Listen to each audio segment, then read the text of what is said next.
First half y'all came out really strong, and then second half, I know they made a little run, but then y'all came back. Just talk about the way y'all were able to still be physical in that game. Yeah. I feel like to start the game, we knew it was going to be physical.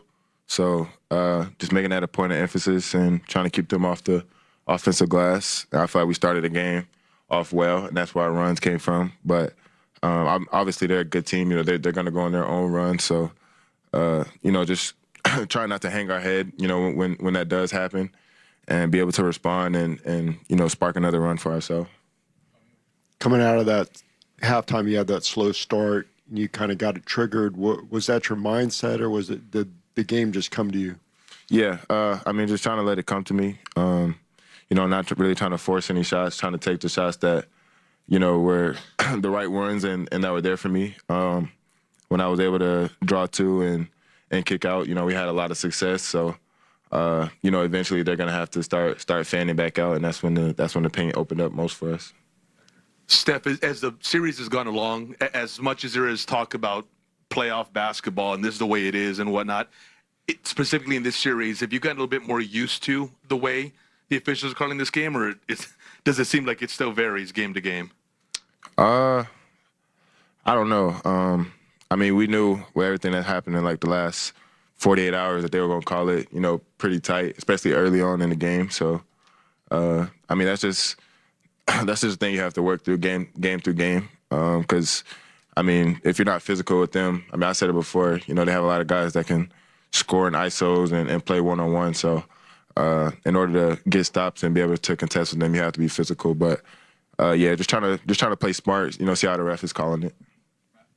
Yeah, Steph, Coach was saying that, you guys might have gotten, Devin at shoot-around said that you guys might need upset Vic tonight to, make a statement. Coach said you might have called him mature Vic instead.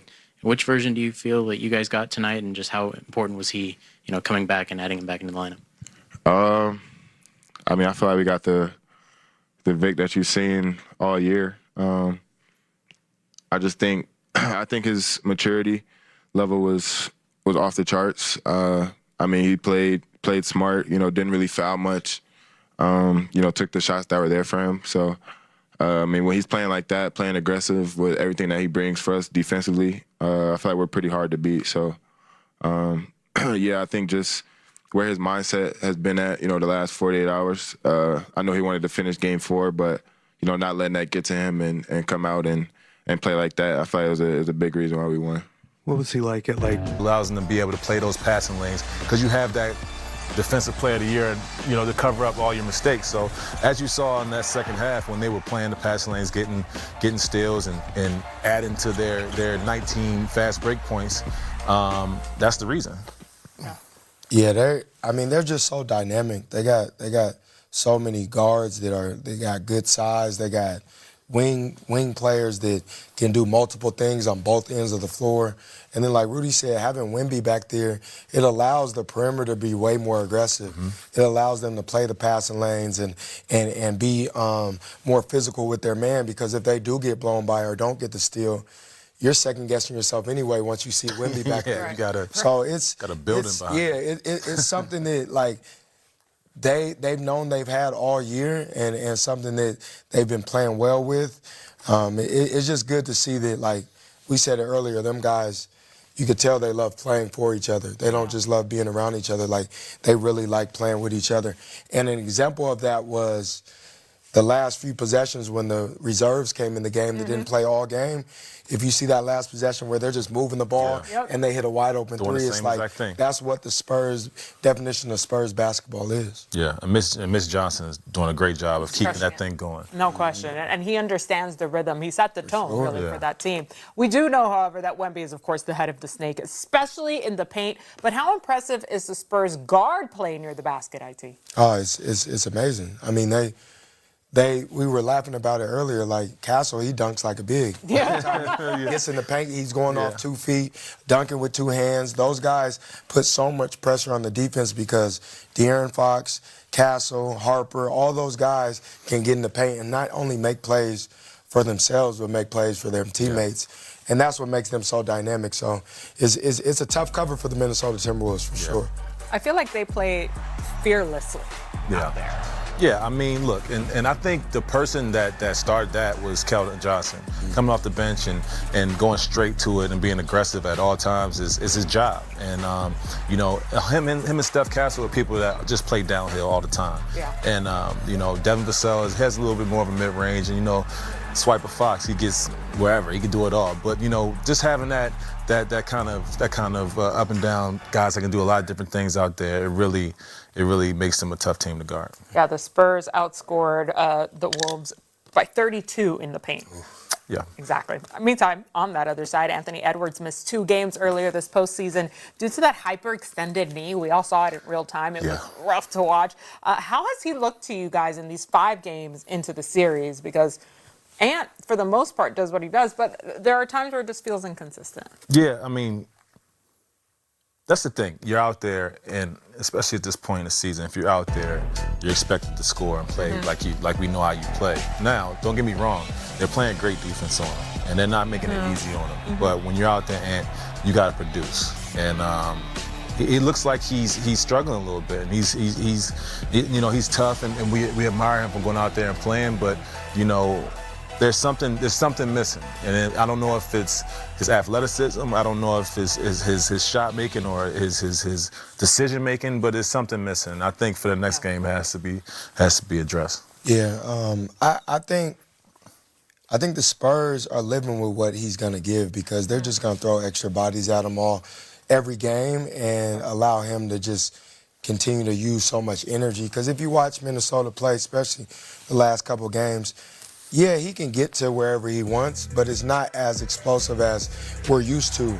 Yeah. And then it's paying a toll on him by the fourth quarter because he's using so much energy to either get a basket for himself or create for others. And that's the only downside to this. I think Minnesota's missing a guy that can make things easier for him in terms of on the offensive end. Because like these shots, he makes them, but like, it's a tough shot, and the Spurs are living with this each and every time down court. You're going to have a game like he did in game 4 to be able to beat a team like this who is really good defensively. Yeah, they're expecting a lot from Ant, whether he's injured or not. Doesn't matter. Now, well, if he is injured, like, It's tough. it is tough, but, you know, Spurs are playing great defense. Yeah.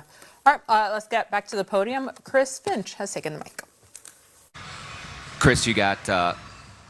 right here. Yeah. You guys got back into it in the third quarter there and came back to tie. Just where did you see it slip after that? I mean, we went away from what was working, and then you know, our defense was just cratered. We gave up 30 points, I think, in the last 6 minutes of the third quarter. A lot of it was just ball contained, ball contained stuff. And you know, offensively, we found stuff that was working. Then we just started breaking off plays, and you know, that's my job. I got to get us back on track. That's on me. Is there it seems like slow starts have been a problem for you the last couple of games. Like, how do you get off to just better starts and not dig a big hole that you have to climb out of? Yeah, we got to make some shots, But better offensive decisions. I think some of our shot selection in the first quarter in particular is a little iffy. I think there's some better shots. We're going to have to work a little harder to find some better shots early. So. When you say you feel like you found something, what did you feel like you found, and where specifically did you kind of veer off? Well, I mean, they were super heavy in the gaps, so we did a good job of cutting the gaps and finding people and moving around the floor and respacing the floor better. So. Chris, with Rudy guarding Victor, what's made it so hard for Rudy to try to contain him at times this series? Well, and I think he's done a good job in the large. I think the first quarter was execution of some coverages to help him out. We blew 3 or 4 of them, Then in the second half, it was similar, just kind of not executing the things we need to do around him, or him executing the things he needs to do to give himself the best chance so we can help him. So, how much has foul trouble just played a role in whether foul trouble was huge tonight. I mean, it was different guys. Julius super early, then Jaden all game long. That certainly hurts. Yeah. Chris, Julius got going in the fourth quarter a little bit. What's the key to more consistency from him on the offensive side? Yeah, I mean, I think you saw, he played with force, played through contact, the first level of contact, stayed on balance a little bit better. So. With your bigs, just in general, are you getting over the course of the series more pointed with which big lineup combinations you want to have out there, specific to what front court San Antonio has out there, or is it not that meticulous? Well, I mean, there's certainly matchups that we've been trying to get to all series.